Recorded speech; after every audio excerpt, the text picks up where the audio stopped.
오늘 이과는요, 하나님의 형상입니다. 하나님의 형상.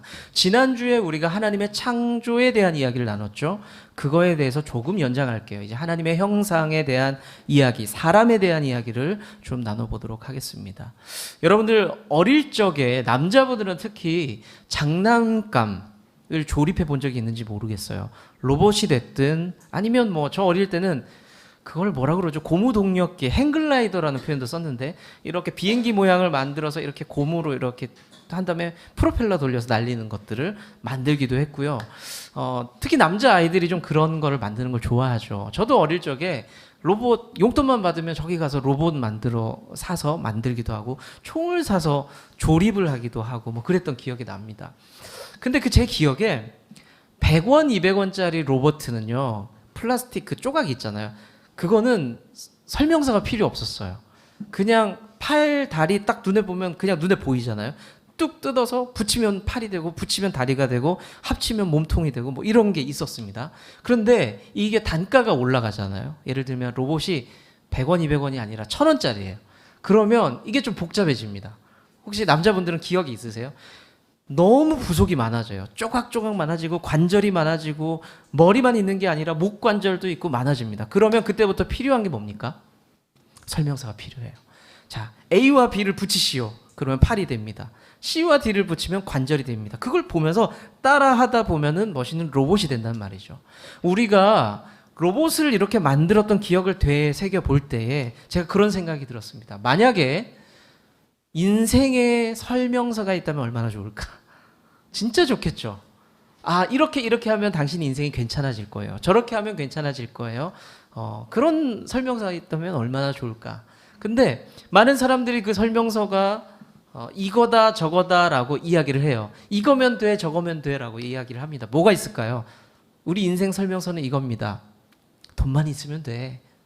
아, 좋은 인맥만 가지고 있으면 우리는 행복할 수 있어. 많은 이야기들을 하는데 성경은, 우리 그리스도인에게는 성경이 바로 인생 설명서가 되겠죠. 여러분들 믿으십니까? 왜냐하면 하나님께서 우리를 창조하셨고 이 세상을 만드셨기 때문에 그분의 이야기를 살피는 게 충분히 설명서가 된다는 거죠. 자, 우리 한번 1번 질문 한번 읽어볼까요? 1번 시작. 하나님께서 자, 인간을 향한 특별한 과정이 있었던 것 같아요. 창조의 과정이 있었던 것 같습니다. 창세기 1장 26절이 힌트가 되는데요. 1장 26절 한번 읽어볼게요. 시작. 하나님이 이르시되 우리의 형상을 따라 우리의 모양대로 그들로 바다의 물고기와 가축과 온 땅과 땅에 기는 모든 것을. 우리를 향한 특별함이 뭐냐? 두 가지를 제가 설명해 드리고 싶습니다. 첫 번째는 하나님의 형상이 우리 안에 있었다는 겁니다. 하나님의 형상을 가지고 우리를 만들었다는 거죠. 다른 피조물들을 만드실 때, 다른 존재를 만드실 때 하나님께서 이런 언급을 하지 않으세요. 내 형상을 가지고, 내 모양을 가지고 강아지를 만들겠다, 새를 만들겠다, 이런 표현을 하지 않으세요. 근데 좀 독특하고 특별하죠. 너희들을 만들 때는 내가 나의 형상을 가지고 만들었다라고 말씀을 하고 있습니다.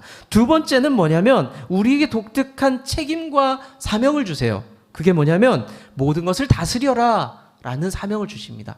다스림에 대한 이야기를 분명히 하고 있습니다. 우리가 방금 읽었던 창세기 1장 26절의 말씀을 보면 그렇게 설명이 되어 있죠. 자, 그러면 우리가 2번에 대한 질문이 나오는 거예요.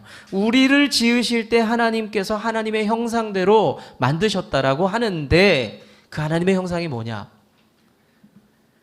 우리와 하나님의 형상이 같다라고 하니까 우리 머릿속에 하나님을 그 이미지를 그릴 때 어떻게 그리는 거예요? 사람으로 그리는 거예요, 사실은.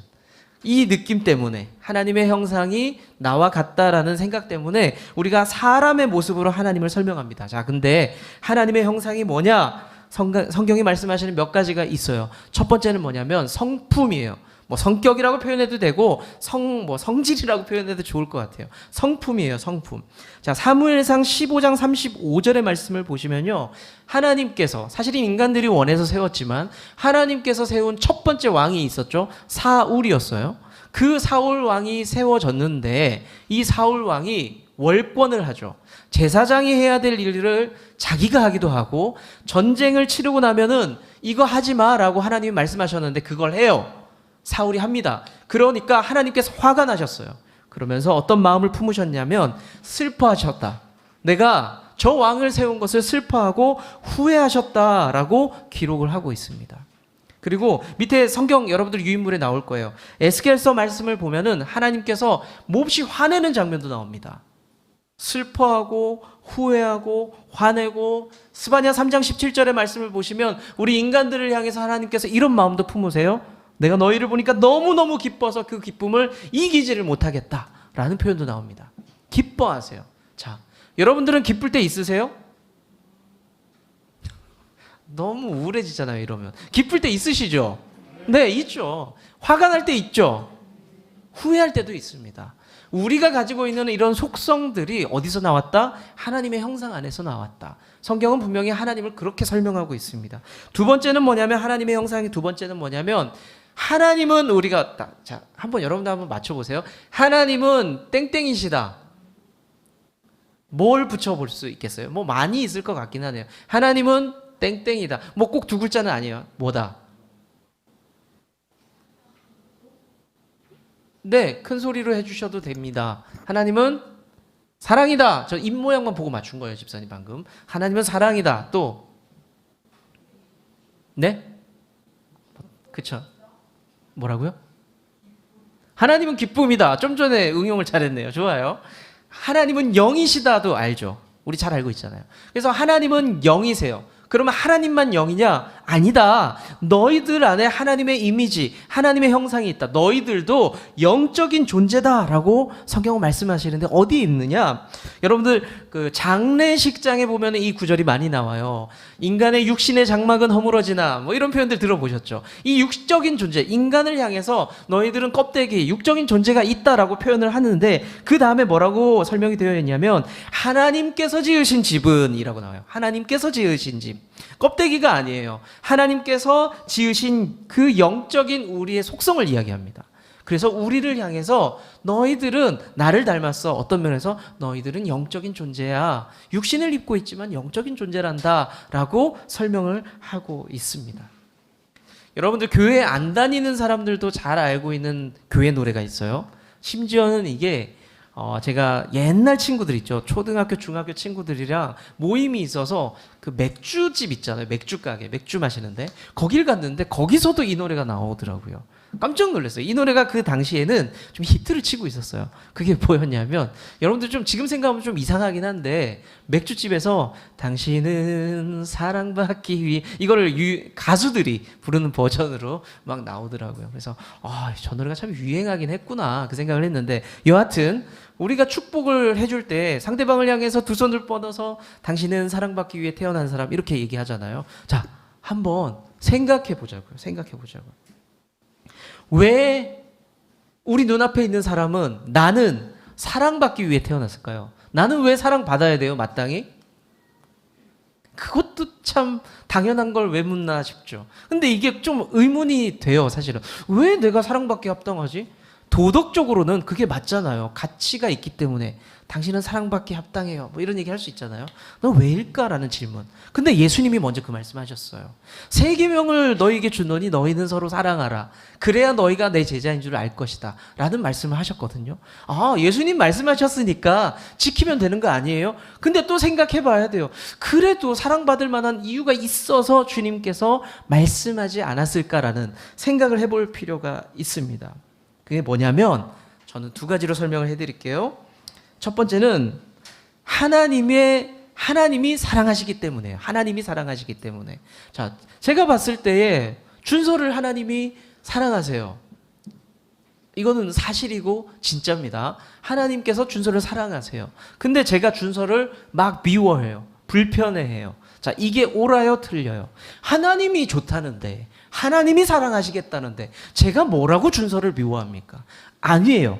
하나님이 사랑하는 존재이기 때문에 우리가 사랑하는 게 맞아요. 옆에 배우자 사랑하시죠? 네. 왜 소리가 작냐고요. 사랑하시잖아요. 내 사랑하는 아들과 딸 사랑하시죠? 네, 조금 나아졌네요. 사랑하잖아요. 이유가 뭐냐면 하나님이 내 남편을 사랑하기 때문에 내가 사랑하는 거예요. 하나님이 내 자녀를 사랑하시기 때문에 내가 사랑하는 겁니다. 자, 두 번째 이유는 뭐냐면 하나님의 형상 때문에. 제가 준서 얘기 한 번 더 할게요. 준서를 너무 제가 사랑할 수밖에 없는 이유는 뭐냐면 준서 안에 뭐가 있다? 하나님의 형상이 있다. 제가 예배를 했어요. 찬양을 드립니다. 주님 사랑해요. 막 눈물을 흘리면서 막 찬양은 해놓고 하나님의 형상이 준서 안에 분명히 있잖아요. 근데 제가 준서는 안 사랑해. 그럼 말이 돼요? 이게 말이 안 되거든요. 하나님의 형상이 저 안에 있기 때문에 우리는 서로를 사랑할 수밖에 없습니다. 자, 페이지 넘어갈게요. 자, 그러면 우리를 왜 굳이 하나님의 형상대로 만드셨을까? 다른 존재들처럼 뿅 하고 만들 수 있잖아요. 뿅 하고. 자, 뭐 이름을 부를 수 있겠죠. 제가 뭐 지난주 나왔는데 이번 주도 나와서 칭찬하는 의미로 하나자매 이렇게 얘기할 수 있어요. 하나자매, 하나야 생겨라 이렇게 말할 수 있어요. 그러면 뿅 하고 만들 수 있잖아요. 사람의 존재를. 근데 하나님께서 사람을 만들 때 아담, 하와 생겨 이렇게 말씀하지 않으셨고 그렇게 만들어지지 않습니다. 왜 우리는 유독 하나님의 형상으로 만들었느냐? 제가 이 부분을 놓고 좀 고민을 많이 했거든요. 근데 우리를 만드신 이유와 목적을 생각하고 고민하다 보니까 격에 대한 생각이 들었어요. 격이 맞아야 돼요. 격이 맞아야 돼. 격이 맞아야 서로 말이 되고 위로를 받는단 말이에요. 여러분들 어떤 주부님들 이야기 들어봤어요? 주부님들. 이혼하신 분의 이야기를 들어봤어요. 이혼하신 분. 어느 날 부부 사이가 좀 사이가 안 좋았겠죠. 이혼을 했대요. 했는데 첫 1년이 너무 즐거웠대요. 행복하고 즐겁고. 자, 여러분들 저희 결혼 대부분 하셨으니까 결혼하신 분들 생각해 보세요. 그러니까 티는 내지 말고 생각하셔야 돼요. 반드시. 자, 이혼했어요. 여러분들 1년의 시간 동안 뭘 하고 싶으세요? 하고 싶은 게 너무 많죠. 막 행복할 것 같죠. 제 목사로서 너무 이상한 얘기 하나요? 근데 너무 행복했대요, 그분이. 근데 2년이 되고 3년이 지났는데 내 앞에 배우자가 없으니까 나 누구랑 얘기해? 하루 종일 애기랑 얘기하는 자신을 본 거예요. 근데 그게 위로가 안 되고 힘이 나지 않고 재미가 없었다는 거예요. 그게 왜 그런지 아세요? 나랑 격이 맞는 대화 상대가 없었기 때문에 그런 일이 생긴 겁니다. 하나님의 입장도 마찬가지예요. 하나님께서 이 세상을 만드시고 다 보기 좋았어요. 그런데 아쉬우셨어요. 그게 뭐냐면 나랑 좀 교제할 누군가가 필요한 거예요. 영적인 존재, 아까 영적인 존재라고 말씀드렸죠. 영적으로 교제할 어떤 존재가 필요한 겁니다. 그래서 하나님께서 인간을 만드실 때는 유독 호흡을 불어넣으시고 영적인 존재를 만드셔서 함께 하신 겁니다. 그러면서 대화를 하시고 예배를 받으시고 우리를 통해서 그러신 겁니다. 자, 우리의 존재의 목적이 뭡니까? 하나님과 뭐 하는 거다? 교제하는 겁니다. 교제하는 거. 우리는 그거를 다른 표현으로 이렇게 얘기합니다. 예배라고 해요. 예배. 우리는 하나님 앞에 예배하기 위해서 이 땅에서 살아가고 하나님과 잘 소통하고 교제하기 위해서 살아가고 있습니다. 이런 의미에서 하나님과 교제가 없으면 우리는 불완전한 거예요. 불신자들, 하나님을 모르는 사람들, 예배하지 않는 사람들이 왜 불완전해요? 하나님을 모르니까요. 구원받지 못해서요. 아니요. 그것도 의미는 있지만 하나님과 같이 교제하지 못하기 때문에 창조의 목적대로 살아가지 못하기 때문에 불완전한 겁니다. 자, 3번 넘어가 볼게요. 3번 한번 읽어보세요. 시작.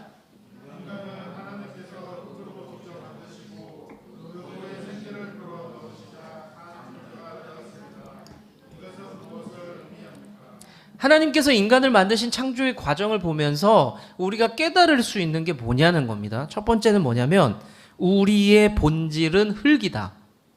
그러니까 다른 말로 바꿔볼게요. 우리는 사실은 아무것도 아니었다는 겁니다. 만들어질 때는 아무것도 아니었다. 여러분들 흙을 소중하게 여기는 분이 있으세요 혹시? 나는 흙이 너무 좋아. 흙을 좀 모아야 되겠어. 사실은 성경에는 흙이라고 되어 있지만 사실은 이 원어에 가까운 표현은 의미는 뭐냐면 먼지예요. 먼지. 막 굴러다니는 먼지. 여러분들 막 방청소 오래 안 해보시면 이렇게 몽글몽글 맺힌 먼지 본 적 있으시죠? 네, 저는 본 적 있습니다. 제 방에서. 네, 본 적 있는데 그런 먼지를 하나님께서 다 모으신 거예요. 그것을 모아서 사람을 만들었다라고 성경이 표현하고 있는 건데, 그 먼지가 소중한 분 있으세요? 없어요. 먼지가 소중하다면 청소기 윙 땡겨가지고 그 통 이렇게 빼가지고 또 모으셔야 되겠죠. 그런 사람은 없잖아요. 버리잖아요. 근데 사실은 우리는 그런 존재였다. 아무것도 아닌 존재였다. 그런데 하나님께서 호흡을 불어넣어 주시는 순간, 하나님의 형상이 우리 안에 들어오는 순간 우리는 의미 있고 중요한 존재가 되었다는 겁니다. 사실은 별거 아니었다는 거예요. 자, 두 번째는 이 창조 과정을 보면서 느낄 수 있는 것, 하나님께서 우리에게 생명을 주셨다는 겁니다. 누가 내게 생명을 주셨냐? 하나님이다라고 고백할 수 있어야 됩니다. 자, 하나님께서 내게 생명을 주셨다라는 말은 존재예요, 존재. 나의 존재가 생겨났습니다. 그러면 그것을 인지해요. 내가 알겠어요. 그러면 말을 해야 돼요. 고백해야 돼요. 생명의 주인은 누구다? 하나님이다 라는 고백을 할 수 있어야 됩니다. 자, 고백을 했으면 고백한 대로 사는 게 맞아요. 그게 진짜예요. 제가 제 아내를 향해서 여보 사랑해 라고 말하지만 설거지 생전 한번 안 해주고 청소 한번 안 해주고 아내가 무거운 택배를 막 들고 오는데 박수만 쳐줘요. 오, 우리 와이프 힘 세네. 박수만 쳐줘요. 아내를 그러면서 깊이 사랑한다고 이야기합니다. 김세인 집사님, 그런 남편 어떠세요? 아, 저게 돌았나? 그죠? 가짜죠. 가짜예요. 자, 우리가 하나님께서 나를 지으셨어. 그게 인지가 되고 고백이 되어졌다면 그렇게 살아가야 돼요. 하나님을 위해 사는 삶이 되어야 됩니다. 하나님이 나를 그렇게 만드셨다라는 것은 이렇게까지 연결이 되어야 됩니다. 연결이. 자, 성경은요, 우리 몸을 조각 낼 때 곤충은 어떻게 이렇게 분할하죠? 여러분, 저는 초등학교 때 배웠던 것 같아요. 국민학교 때. 기억나세요? 이렇게 세 개로 분할을 시켜요. 그래, 공부 잘했네요. 학교 다닐 때 공부 잘했어요. 머리, 가슴, 배로 나눈다잖아요. 그래서 여러분들 그 유머 기억나시죠? 학교 시험 문제, 초등학교 시험 문제. 곤충을 세 개로 나누면 머리, 가슴, 배가 답이잖아요. 그러니까 관로가 세 개 있었대요. 근데 거기에 애가 죽는다라고 했다고 하죠. 근데 이게 꼭 틀린 답은 아니에요. 그렇죠? 머리, 가슴 세 개로 나누면 죽죠. 곤충도. 자, 어찌 됐든 간에 성경이 우리를 분리를 이렇게 구분을 좀 해보자라고 말하는 게 있는데, 그거를 어디에서는 두 개로 나누고 어디에서는 세 개로 나눠요. 그래서 고상한 말을 붙여서 어디서는 이분설이란 말을 쓰고 어디서는 삼분설이라고 그래요. 그냥 설이에요. 그런 말이 있어요. 그래서 우리의 존재를 몸과 영혼 이렇게 두 개로 나누는 데도 있고, 우리의 존재를 몸, 영, 혼 이렇게 세 개로 나누는 데가 있습니다. 여러분들 유인물 보면은 참고 성경 구절이 나와요. 2분설과 3분설이 있는데 그거는 뭐 문화와 여러 가지 학설에 따라서 나눈 거니까 패스 넘어갈게요. 자, 4번으로 볼게요. 4번. 자, 한번 읽어볼까요? 시작.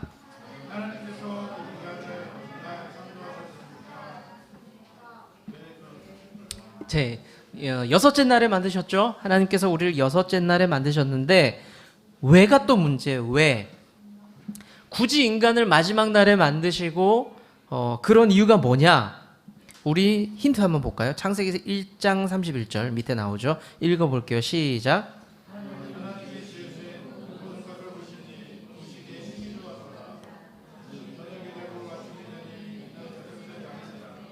우리를 여섯째 날에 만드셨다라는 기록이네요. 그냥 기록인데 여러분 한번 상상을 또 발동시켜 보세요. 왜 우리를 마지막 날에 만드셨을까요? 고민해 보자고요. 우리 친구들 같은 경우 그 생각할 수 있죠. 주인공이니까. 우리가 진짜라서. 그렇지? 그렇게 생각하죠. 또 어떤 게 있을까요? 하나님의 계획대로, 왜냐하면 우리가 그때 지난주에 말씀드렸죠. 물과 땅을 분리시켜야 되고 해가 있어야 되고 그 모든 것들이 환경 조성이 돼야 우리가 존재할 수 있기 때문에 하나님 그날 만드셨다. 이것도 말이 되잖아요. 말이 됩니다. 그리고 하나님께서 뭐라고 하셨냐면 이 모든 것들을 만드시고 우리에게 다스려라 라고 말씀하셨죠. 그러니까 다스릴 존재가 있어야 우리에게 그런 말씀을 하실 수 있는 거죠. 그러니까 그런 것들을 세팅해 놓고 우리를 만드셨다라고 이야기할 수 있습니다. 여러 가지 얘기할 수 있지만 우리를 독특하고 특별하게 만들었다는 것은 중요한 게 뭐냐면 사랑이에요. 사랑. 인간을 향한 사랑이 있었다. 애착이 있었다는 겁니다. 그러면 밑에 질문이 또 나오는 겁니다. 하나님께서 굳이 인간을 더 사랑하신 이유가 있을까? 우리 인간을 많이 사랑하신 이유가 있을까? 왜 우리를 또 사랑하냐는 거예요. 하나님 앞에 고개를 들고 이렇게 질문할 수 있잖아요. 하나님 왜 우리를 사랑하세요? 여러분들 또 한번 대답해 보세요. 하나님 우리를 사랑하시는 이유가 뭘까요? 우리 학생들이 좀 한번 생각해 볼까? 하나님께서 승우와 승민이를 사랑하시는 이유가 뭘까? 잘생겨서, 자존감이 높아요. 잘생겨서 나를 사랑하는 거다. 너는 누구 닮았다? 아빠를 닮았다. 네, 자존감이 같이 높습니다.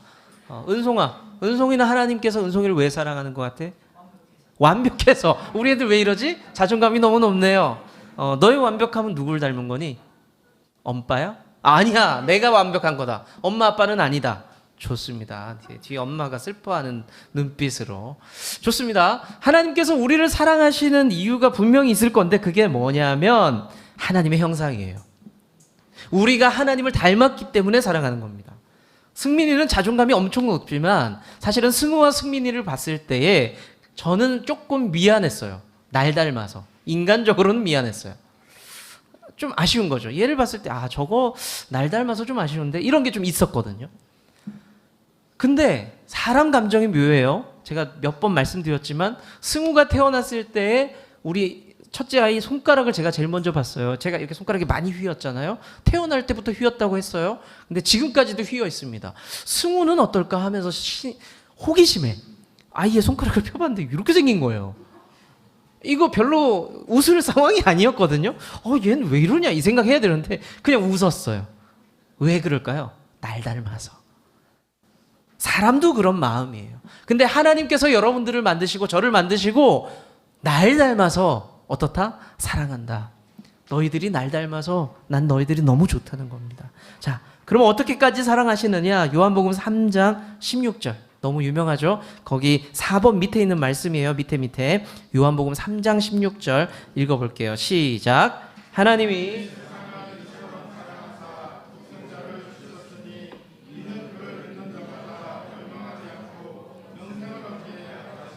네. 하나님께서 이 세상을 이처럼 사랑하사라고 되어 있는데 이처럼이 도대체 어디냐? 뭐냐? 어떤 내용이냐? 뭐를 수식하냐? 바로 뒤에요. 독생자를 주셨다. 그렇게까지 사랑하셨다. 그러니까 자기의 아들 예수 그리스도 예수님을 죽이기까지 사랑하셨다. 우리를 살리기 위해서 그분의 큰 사랑을 표현하고 있습니다. 저는 서울에 갔을 때 직접 눈으로 보고 조금은 충격을 받긴 했어요. 세상에서 전도하는 방법은 많지만 띠를 두르고 지하철에서 예수천당, 불신지옥 이거를 사실 눈으로 처음 보고 조금 당황하긴 했습니다. 그 약간 조금 꺼려지기도 했어요. 그리고 그분이 하신 말씀이 저는 더 충격이었습니다. 불신자는 마귀의 자녀입니다 라고 큰 소리로 선포하는 거예요. 제가 그 얘기를 들으면서 그 얘기 듣고 있는 불신자는 진짜 기분 나쁘겠다. 하나님 안 믿는 사람도 기분 나쁘겠다. 그러니까 마귀의 존재를 믿지 않는 사람들도 기분은 나쁘겠구나 그 생각을 했습니다. 그런데 마지막 날에는 분명히 갈라지겠죠. 성도가 아닌 자가 분명히 나눠질 겁니다. 그렇지만 지금 이 시대에 그 사람을 향해서 하나님을 믿지 않는 사람을 향해서 당신은 마귀의 자녀입니다라고 말해도 되는 걸까라는 의문이 들었어요. 그런데 우리가 잘 알고 있는 탕자의 이야기를 가만히 묵상해 보면요. 어떤 마음이 들었냐면 하나님은 떠나가 있는 자들을 향해서 뭐라고 표현하시냐면 잃어버린 자다라고 표현해요. 잃어버린 자. 여러분들 제가 이 기타 치는 사람은 요 피크 있잖아요. 요거 엄청 많이 잃어버리거든요. 요거 제 거예요. 근데 제가 그냥 이렇게 해서 툭 던졌어요. 바닥에 떨어져 있죠. 자, 바닥에 떨어져 있고 제 손에서 분리되었습니다. 저거는 누구 거예요? 저 피크는. 준 사람 거라고요? 제 거예요. 왜 그러세요? 제 거예요. 저런 분들이 큰일 내시는 거예요. 제가 정확한지 모르겠는데 점유물 이탈죄 이런 거에 큰일 납니다. 그래서 요즘에 뭐 어디 떨어져 있는 거 주시면 안 됩니다. 자, 저건 제 겁니다. 하나님의 마음이 마찬가지예요. 잠시 지금은 내 손을 떠나가 있습니다. 떠나가 있어요. 자, 그들을 향해서 하나님 하시는 말씀 뭔지 아세요? 잃어버린 자다. 원래 내 거예요. 지금도 내 거예요. 근데 잠깐 내 손을 떠나 있는 잃어버린 자다라고 표현하고 있습니다. 지난주에 말씀드렸죠. 소유권과 사용권에 대한 말씀을 드렸어요. 여전히 그 사람을 향한 소유는 누구에게 있다? 하나님께 있다. 마귀가 아니다. 하나님의 사람이다. 라는 것을 인지하고 우리가 인정하면서 그들을 축복하면서 돌아오길 바라야 돼요. 돌아오길. 자, 우리 네모에 있는 박스 한번 같이 읽어볼까요? 시작. 당신은 당신 자체가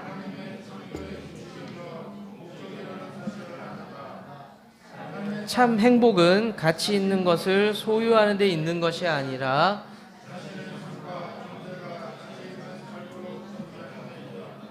하나님의 형상을 가진 하나님의 자녀, 여러분들의 가치가 거기에서 나온다는 겁니다. 자, 5번 볼게요. 5번 문제 읽어볼까요? 시작.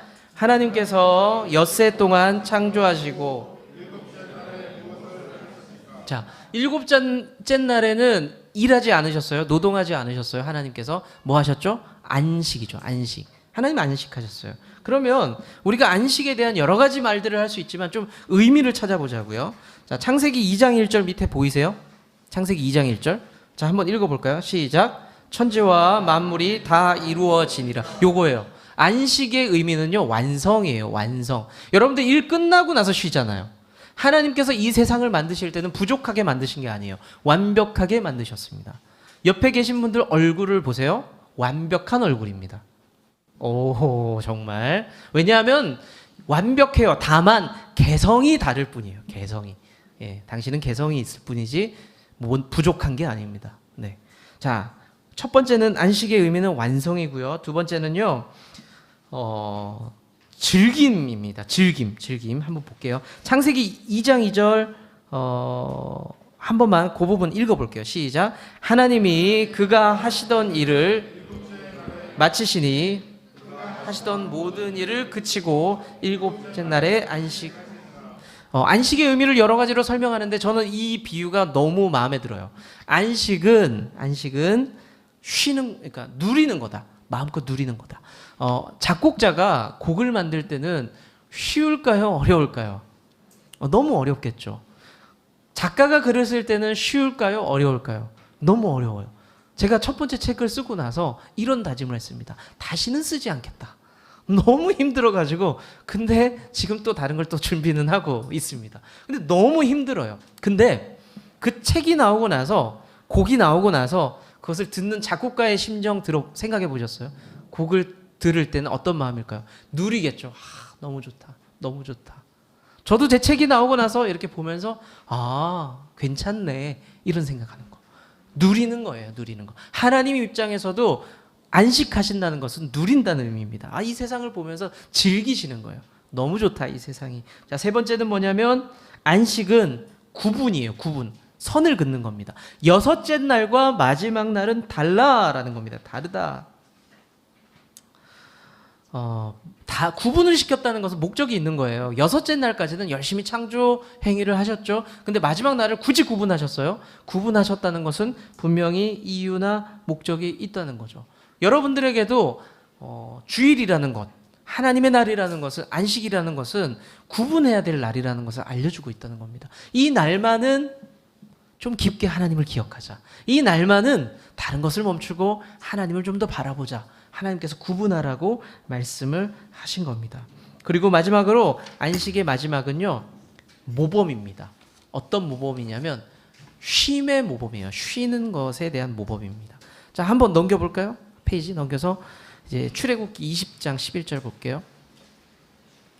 출애굽기 20장 11절 읽어볼까요? 시작. 이는 엿새 동안에 나 여호와가 바다와 그 가운데 모든 것을 만들고 일곱째 날에 쉬었음이라. 그러므로 나 여호와가 안식일을 복되게 하여. 하나님께서 이렇게 선언하세요. 그날도 그날에 내가 쉬었다라고 말씀을 하십니다. 내가 쉬는 거 좀 봐라. 모범을 보여주고 있습니다. 여러분들 안식하지 못하면 어떨까요? 사람이. 우리 학생들 같은 경우에 일주일에 7일을 학교를 갑니다. 재난이죠. 직장인들 일주일에 7일을 일하고 한 달 30일을 일합니다. 어떠세요? 괴롭죠. 하나님께서 우리를 너무 잘 아셨어요. 이렇게 쉬는 게 필요한 거야 라고. 근데 재밌는 거는 한국 교회 안에 한때 논쟁된 게 있어요. 시끄러웠던 때가. 그게 뭐였냐면 주 5일제가 시작될 때가 시끄러웠어요. 하나님은 6일 동안 일하라 하셨는데 5일을 일한다는 건 용납할 수 없다. 여러분들 지금 생각은 어때요? 왜 그러시냐 이런 생각 들죠. 근데 그게 엄청 부딪혔어요. 근데 교회 안에 그런 두려움이 있었던 거죠. 만약에 5일을 일하고 이틀을 쉬게 되면 교회에 많은 사람들이 놀러 갈 거다. 교회 안 올 거다. 이런 두려움이 생겼습니다. 그런데 정말 그렇게 됐을까요? 아니요. 그러지 않아요. 오히려 많은 사람들이 주 5일제가 되니까 5일 동안 열심히 일하고 6일째는 모여서 교제도 하고 교회 청소도 하고 주방 봉사도 하고 그런 일들이 막 생겼어요. 성경을 이렇게 갖다 붙이면 이런 일들이 생기게 된다는 거죠.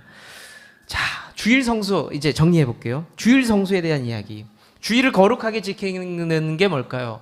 우리가 일주일에 7일 중에 하루를 구분해서 지키는 게 무슨 의미가 있을까요? 제가 교회 다니면서 제 책에도 이렇게 썼어요. 교회 다니면 안 되는 게 왜 이렇게 많지라는 고백을 해놨습니다.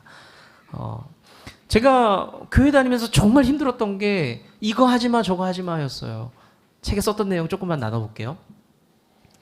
고등학생인데 길거리에서 떡 파는 할머니가 저 떡 빨리 파셔야 되니까 그래야 할머니가 집에 갈 것 같아서 떡을 용돈을 다 털어서 이만큼 사서 교회 가서 목사님도 드리고 성가대도 드리고 청소년부 친구들도 주고 막 나눠줬어요. 그러고 나서 목사님한테 불려갔어요. 제철아, 교회 다니는 사람은 주일날 돈 쓰면 안 돼. 안식일을 거룩하게 지켜야 되니까. 저 깜짝 놀랐어요. 주일이 뭘까? 저 할머니를 빨리 퇴근시켜 드리는 좋은 마음으로 떡을 산 건데 주일이 뭘까 도대체? 나는 할머니를 사랑해서 했던 건데 뭐가 옳은 걸까? 그리고 어느 날은 제가 교회에서 얘기하다가 이런 얘기를 했어요. 제가 고등학교 3학년 때 야간 자율학습을 하면 밤 11시쯤 집에 들어갈 때 동네에 있는 해장국집을 일주일에 3일이면 들렸어요. 3일을 가서 교복 입고 들어가면 그 옆에 테이블에는 한잔 하시면서 해장국 드시는 아저씨들이 계셨어요. 근데 저만 교복 입고 앉아서 선지국을 한 그릇 하고 딱 집에 갑니다. 근데 그 얘기를 나눴더니 교회에서 난리가 난 거예요. 선지를 먹었다. 우리 제철이가 선지를 먹었다. 피를 먹었다. 어떡하냐. 난리가 난 겁니다. 제가 그래서 그 글을 쓴 거예요. 교회는 왜 이렇게 안 되는 게 많냐. 근데 주일 성수가 그걸까요? 돈 안 쓰면 돼요? 그런 거 하면 될까요? 슈퍼마켓 가서 뭐 안 사면 되고 청년들, 청소년들 주일날이면 어디 가서 볼링 안 치고 이러면 거룩하게 지키는 걸까요? 그런 거 아닌 거예요. 지금 우린 잘 알잖아요. 하지만 하나님께서는 구분은 하셨어요. 주일날 나를 좀 기억해주면 안 되겠니? 예배 드리면 안 되겠어? 이런 말씀을 하신 거죠. 밑에 박스를 한번 읽어볼까요? 해녀도 시작. 해녀도 가장 좋은 전복은 님을 위해 아낀다. 제가 조금 더 어렸을 때는 이런 생각했어요. 신만이 산삼 캐는 사람들 있죠? 비싼 산삼은 되게 비싸다면서요. 근데 그 비싼 거를 제가 만약에 신만이가 돼서 캤다고 할게요. 그러면 저 같으면 팔았을 것 같아요. 팔아서 좋은 것도 사고 내가 하고 싶은 걸 했을 것 같아요. 근데 어느 날 텔레비전을 봤는데 신만이가 우와 이거 진짜 귀한 겁니다 여러분 하면서 이거는 정말 구하기 어려운 산삼이에요 라고 하면서 그 리포터가 물어봤어요. 선생님 이거 어떻게 하실 건가요? 저 이거요 저희 어머님 드릴 거예요. 그래서 제가 머리가 띵 했어요. 저는 그 전까지도 내가 팔아서 써야지 했는데 그분 생각에는 내가 가장 좋아하는 사람에게 이걸 주고 싶어. 돈의 문제가 아니라. 근데 서정주 시인이 썼던 이 글귀가 와닿은 거죠. 해녀도 전복 비싸면 비쌀 거 아니에요. 그 내다 팔아야죠. 근데 그거를 어떻게 한대요? 내다 판다가 아니라 사랑하는 님을 위해서 아껴둔다. 사랑하는 성도 여러분, 여러분들에게 주일이 얼마나 소중한지 잘 알고 있습니다. 제가 잘 아시겠지만 평일에 일하는 목사잖아요. 이 하루가 얼마나 소중한지 알아요. 근데 여러분들이 이 자리를 지키는 것 서정주 시인의 이 고백과 같은 거예요. 내가 그 소중한 것들을 아껴서 주님 앞에 드립니다. 앉아있는 자체가, 예배하는 자체가 내가 하나님께 가장 좋은 것을 드립니다. 이 시간 받아주십시오 라고 고백하는 겁니다. 우리 사랑하는 성도님들이 내가 하나님 앞에 지음받은, 형상대로 지음받은 존재이니 하나님의 것으로 거룩하게 구분해서 내 삶을 드릴 줄 아는 그런 성도의 삶 살아가시기를 축원합니다. 주님은 나무, 당신은 가지니 사랑의 열매 맺기에 주